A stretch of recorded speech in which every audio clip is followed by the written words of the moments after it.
Hello everyone. Today let's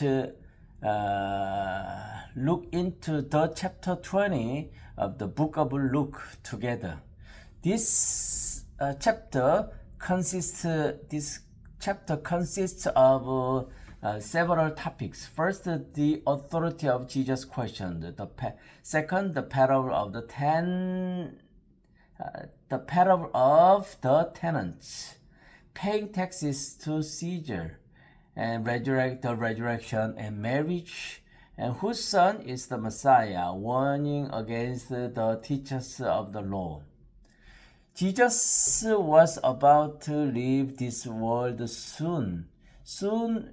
Few days later, Jesus will be arrested and interrogated and persecuted and flogged, and finally he will be killed killed by the religious leaders, the teachers of the law, and the Gentiles leaders. And Jesus will be led to the Mount Golgotha, and he will be hung on the cross. Today we will see what Jesus taught to us before he was going to die. Let's listen.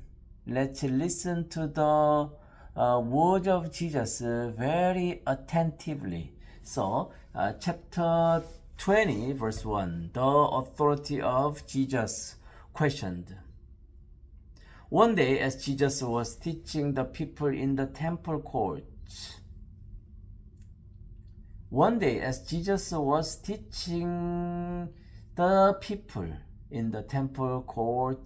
and proclaiming the good news, the chief priests and the teachers of the law, together with the elders, came up to him.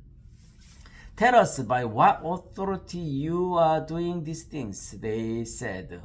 "Who gave you this authority?"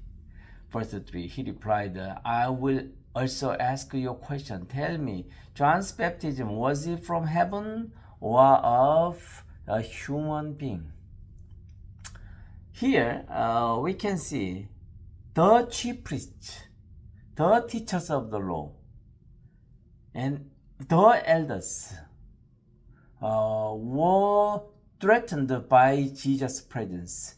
They wanted to subside Jesus' popularity over people. So they came to claim to Jesus, "What authority you are doing?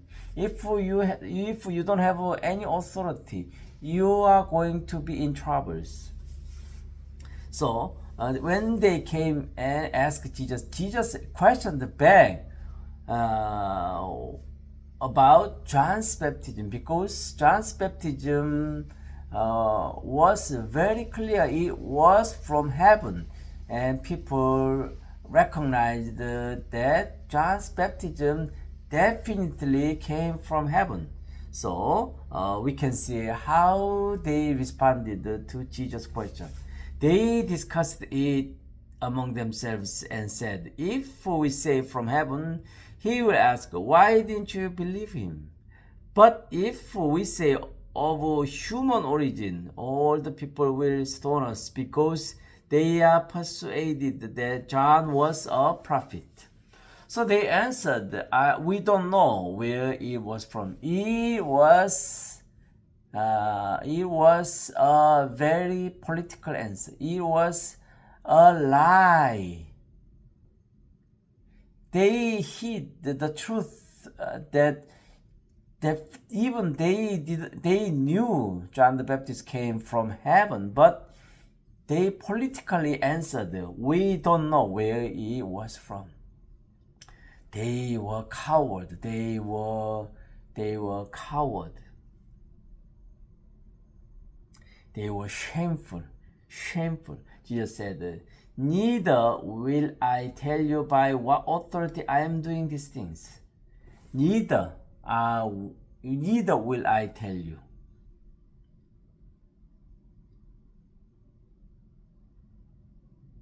The parable of the parable of the tenants.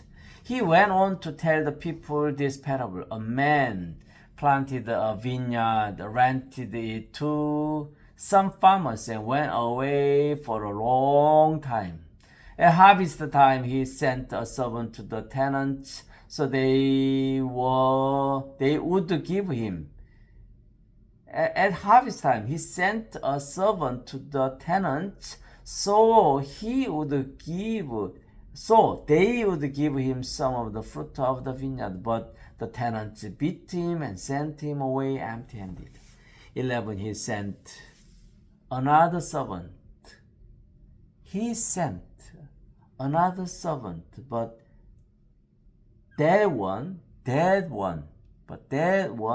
also they beat and treated shamefully and sent away empty-handed. He sent still a third, and they wounded him and threw him out. Then the owner of the vineyard said, "What shall I do? I will send my son, whom I love. Perhaps they will respect him." This parable is regarding Jesus coming. Jesus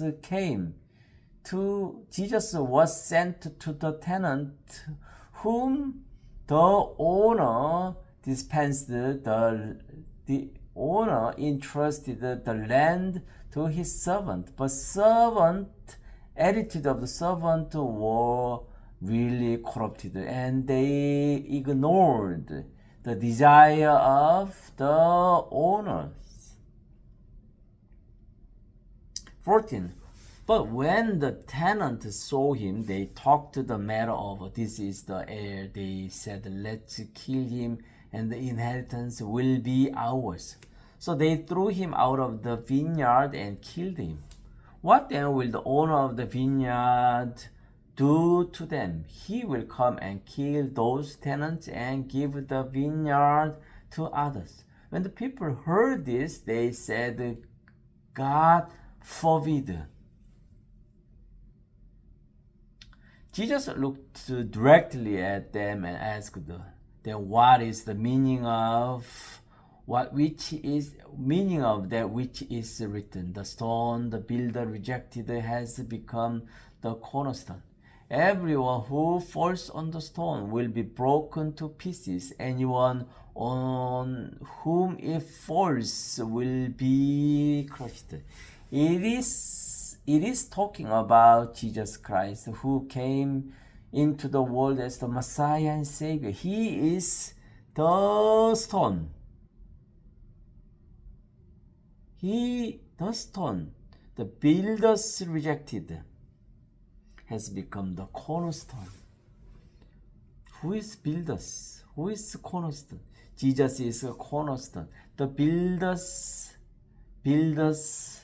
is the people of Israel who must welcome Jesus, but they rejected him. Everyone on fall on that stone will be broken to pieces. It says the consequence of unbelieving, consequences of leaving the Messiah and rejecting the Messiah. 19. The teachers of the law and the chief priests looked for a way to arrest him immediately, because they knew he had spoken this parable against them. But they were afraid of the people. They instantly knew that Jesus was rebuking the teachers of the law and the elders, and the chief priests' behavior was evil, paying taxes to Caesar. 20. Keeping a close watch on them, they sent spies who pretended to be sincere. They hoped to catch Jesus in something he said, so that they might hand him over to the power and authority of the governor. So the spies questioned him, Teacher, we know that you speak and teach what is right, and that you do not show partially but teach the way of God in accordance with the truth.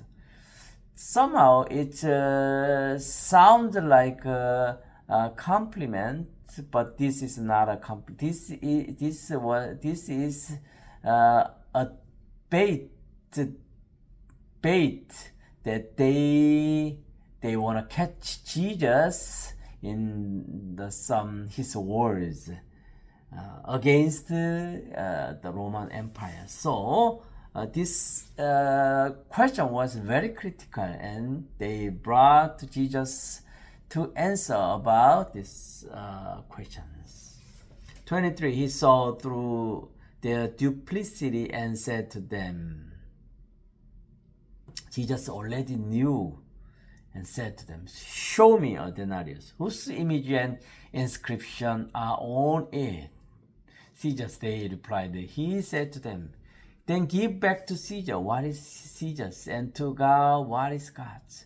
They were unable to trap him in what they had said there in public, and astonished by his answer, they became silent. They couldn't dominate Jesus because Jesus' wisdom was far above them.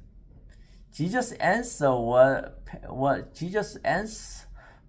could penetrate their wisdom, and they couldn't answer back. The resurrection and marriage. 27. Some of the Sadducees who say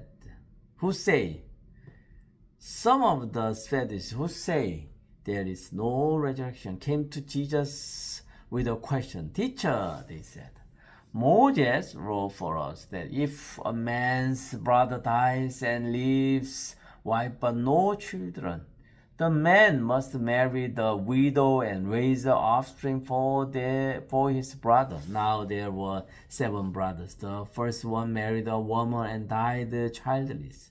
The second and then the third married her, and in the same way the 7 died, leaving no children. Finally, the woman died too. Now then, at the resurrection, whose wife will she be, since the 7 were married to her? Jesus replied, the people of this age marry and are given in marriage, but those who are considered worthy of taking part in the age to come and in the resurrection from the dead will neither marry nor be given in marriage. No marriage in the time of resurrection, and they can no longer die, for they are like the angels. They are God's children, since they are children of the resurrection. But in the account of the burning bush, even Moses showed that the dead rise, for he calls the Lord the God of Abraham, and the God of Isaac, and the God of Jacob. He is not the God of the dead, but of the living. For to him all are alive. For to him all are alive. Can you imagine? All are alive. To him, to us, we are dead men, but to God, we are alive. So we must live before the Lord, the God who created the heavens and the earth. 39. Some of the teachers of the law responded, Well said, teacher, and no one dared to ask him any more questions. They couldn't overcome the wisdom of Jesus. Jesus' wisdom overcame their challenges. They wanted to catch Jesus in whatever Jesus is saying against the law, but Jesus was slipping away from their trap. Whose son is the Messiah? 41. Then Jesus told them, why is it said that the Messiah is the son of David? David himself declares in the book of Psalms, the Lord said to my Lord, sit at my right hand until I make your enemies a footstool for your feet. David calls him Lord. How then can he be his son? Warning against the teachers of the law.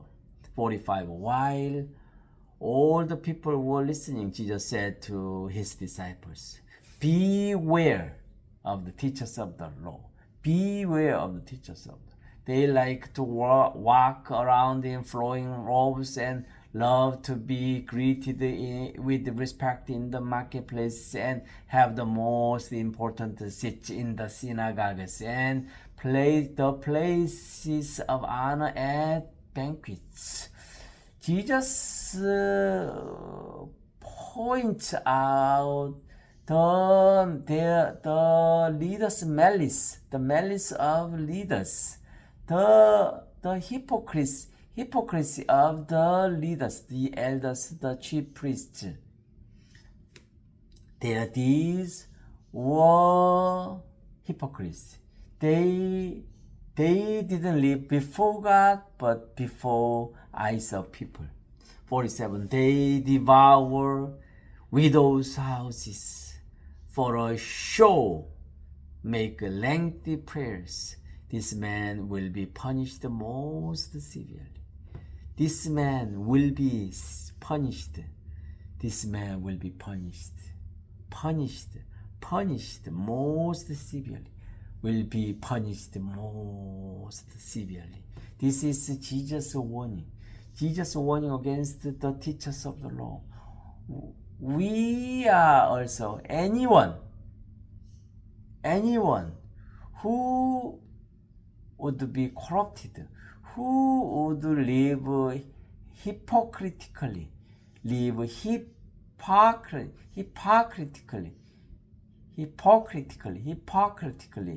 will be punished most severely. This is Jesus' warning. Thank you for listening to Isaac Bible Class. Bye.